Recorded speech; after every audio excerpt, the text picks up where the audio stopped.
বাংলাদেশী রাজনীতিতে নতুন এক আলোড়ন তৈরি করেছে বিএনপির ভারপ্রাপ্ত চেয়ারম্যান তারেক রহমানের সাম্প্রতিক মন্তব্য। তিনি বলেছেন, আওয়ামী লীগের দলীয় কার্যক্রম নিষিদ্ধ হলেও তারা আসন্ন জাতীয় নির্বাচনে অংশগ্রহণ করবে। এই বক্তব্যে রাজনীতিক মহলে নানান প্রশ্ন ও জল্পনা কল্পনা শুরু হয়েছে। প্রথমেই প্রশ্ন উঠছে, কিভাবে একটি নিষিদ্ধ রাজনৈতিক দল নির্বাচন করতে পারে? আইনগত কাঠামো অনুযায়ী কোনো দল যদি নিষিদ্ধ হয়, তবে তাদের ব্যানার, প্রতীক বা সাংগঠনিক পরিচয়ে অংশগ্রহণ সম্ভব নয়। কিন্তু ইতিহাস বলছে, বাংলাদেশে এর আগেও অনুরূপ পরিস্থিতিতে বিভিন্ন রাজনৈতিক শক্তি ভিন্ন নামে বা স্বাধীন প্রার্থীদের মাধ্যমে নির্বাচনে অংশ নিয়েছে। তারেক রহমানের এই মন্তব্যে বিশ্লেষকরা মনে করছেন, আওয়ামী লীগ হয়তো নতুন কোনো ব্যানার, জোট বা শরিক দলকে সামনে রেখে নির্বাচনী ময়দানে নামতে পারে। এমনকি স্বাধীন প্রার্থী হিসেবেও তাদের সক্রিয় নেতাকর্মীরা অংশ নিতে পারেন।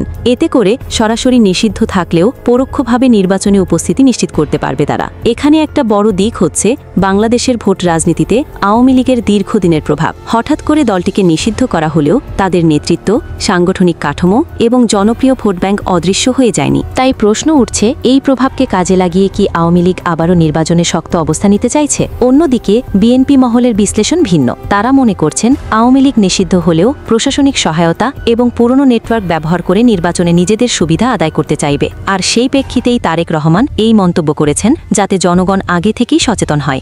রাজনৈতিক পর্যবেক্ষকরা আরও বলছেন, এ ধরনের ঘোষণা আসলে একটি বড় কৌশলও হতে পারে। কারণ বাংলাদেশে নির্বাচন মানেই শুধু ভোটের দিন নয়, তার আগে রাজনৈতিক প্রেক্ষাপট তৈরি করা, জনমত গঠন করা এবং প্রতিপক্ষকে মানসিকভাবে চাপে ফেলা। তারেক রহমানের বক্তব্য হয়তো সেই কৌশলেরই অংশ।